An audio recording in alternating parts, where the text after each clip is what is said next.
46वां सर्ग।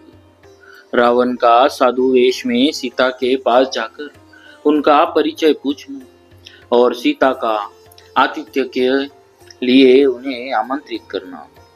सीता के कठोर वचन कहने पर कुपित हुए लक्ष्मण श्री राम से मिलने की विशेष इच्छा रखकर शीघ्र ही वहां से चल दिए। लक्ष्मण के चले जाने पर रावण को मौका मिल गया, अतः वह सन्यासी का वेश धारण करके शीघ्र ही विदेह कुमारी सीता के समीप गया। वह शरीर पर साफ सुथरा गेरुए रंग का वस्त्र लपेटे हुए था। उसके मस्तक पर शिखा, हाथ में छाता और पैरों में जूते थे।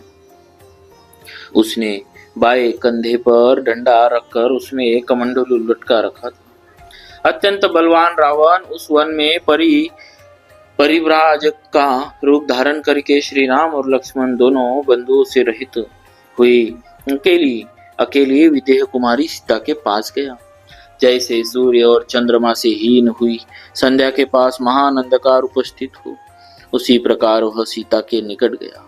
तदनंतर जैसे चंद्रमा से रहित हुई रोहिणी पर अत्यंत दारुण ग्रह मंगल या शनेश्वर की दृष्टि पड़े, उसी प्रकार उस अतिशय क्रूर रावण ने उस भोली भाली यशस्विनी राजकुमारी की ओर देखा।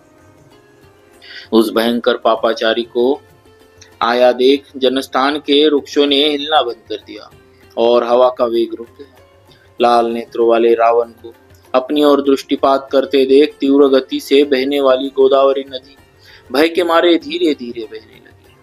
राम से बदला लेने का अवसर ढूंढने वाला दशमुख रावण उस समय भिक्षु रूप से विदेह कुमारी सीता के पास पहुंचा।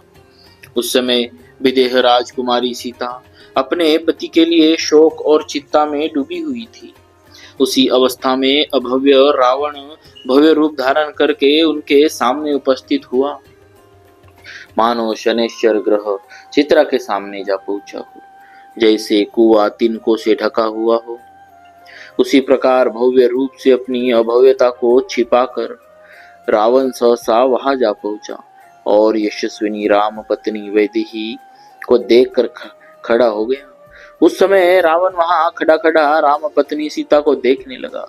वे बड़ी सुंदरी थी, उनके दांत और ओठ भी सुंदर थे। मुख पूर्ण चंद्रमा की शोभा को छीने लेता था। वे पर्णशाला में बैठी हुई शोक से पीड़ित हो आंसू बहा रही थी।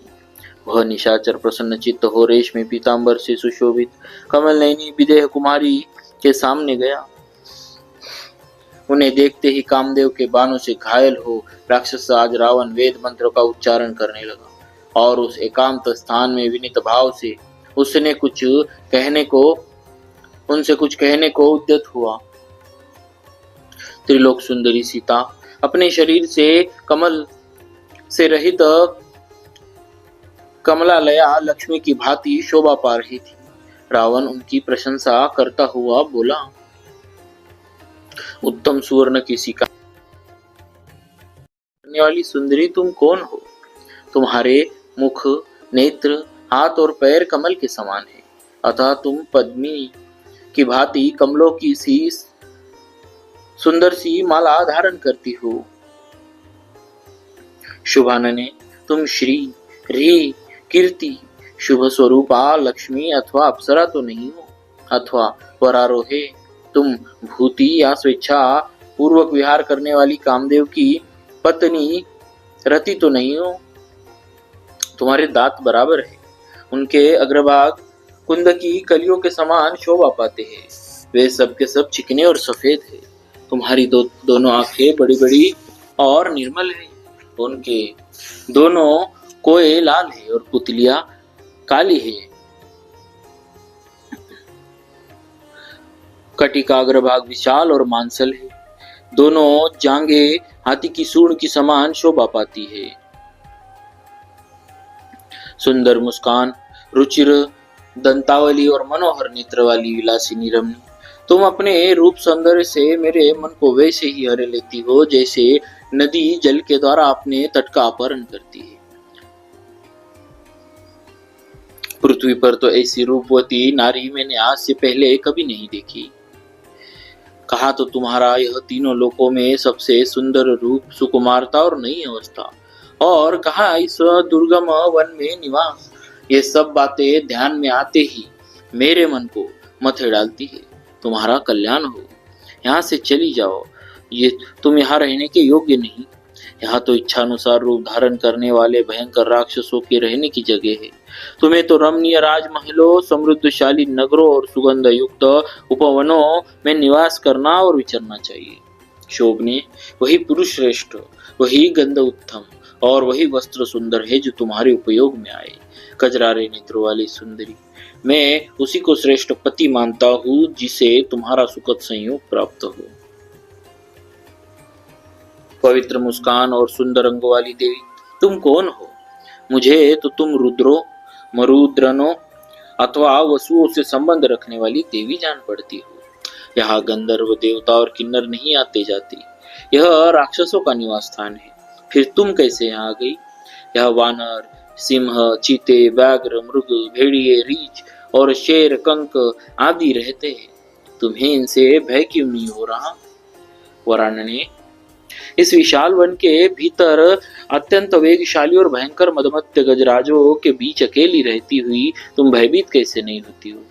कल्याणमयी देवी, बताओ तुम कौन हो, किसकी हो और कहां से आकर किस कारण इस राक्षस सेवित घोर दंडकारण्य में अकेली विचरण करती हो? वेशभूषा से महात्मा बनकर आए हुए रावण ने जब विदेह कुमारी सीता की इस प्रकार प्रशंसा की, तब ब्राह्मण वेश में वहां पधारे हुए रावण को देखकर मैथिली ने अतिथि सत्कार के लिए उपयोगी सभी सामग्रियों द्वारा उसका पूजन किया। पहले बैठने के लिए आसन दे, पाद्य, पैर धोने के लिए जल निवेदन किया। तदनंतर ऊपर से सौम्य दिखाई देने वाले उस अतिथि को भोजन के लिए आमंत्रित करते हुए कहा, ब्राह्मण, भोजन तैयार है, ग्रहण कीजिए। वह ब्राह्मण के वेश में आया था, कमंडलू और गेरुआ वस्त्र धारण किए हुए था। ब्राह्मण वेश में आए हुए अतिथि की उपेक्षा असंभव थी। उसकी वेशभूषा ब्राह्मणत्व का निश्चय करने वाले चिन्ह दिखाई देते थे। उसकी वेशभूषा में ब्राह्मणत्व का निश्चय करने वाले चिन्ह दिखाई देते थे। अतः उस रूप में आए हुए उस रावण को देखकर मैथिली ने ब्राह्मण के योग्य सत्कार करने के लिए ही उसे आमंत्रित किया। वे बोली, ब्राह्मण, यह चटाई है, इस पर इच्छानुसार बैठ जाइए। यह पैर धोने के लिए जल है, इसे ग्रहण कीजिए। और यह वन में ही उत्पन्न हुआ उत्तम फल मूल आपके लिए ही तैयार करके रखा गया है। यहाँ शांत भाव से इसका उपभोग कीजिए। अतिथि के लिए सब कुछ तैयार है। ऐसा कहकर सीता ने जब उसे भोजन के लिए निमंत्रित किया, तब रावण ने सर्व संपन्नम कहने वाली राजरानी मैथिली की ओर देखा और अपने ही वध के लिए उसने हठपूर्वक सीता का हरण करने के निमित्त मन में दृढ़ निश्चय कर लिया। तदनंतर सीता शिकार खेरने के लिए गए हुए लक्ष्मण सहित अपने सुंदर वेशधारी पति श्री रामचंद्र जी की प्रतीक्षा करने लगी। उन्होंने चारों ओर दृष्टि दौड़ाई, किंतु उन्हें सब और हरा भरा विशाल वन ही दिखाई दिया। श्री राम और लक्ष्मण नहीं दिखाई पड़े। इस प्रकार श्री वाल्मीकि निर्मित आर्ष रामायण आदि काव्य के अरण्य कांड में 46वां सर्ग पूरा हुआ। बोलिए श्री सीताराम जी महाराज की जय। भक्तवत्सल भगवान की जय।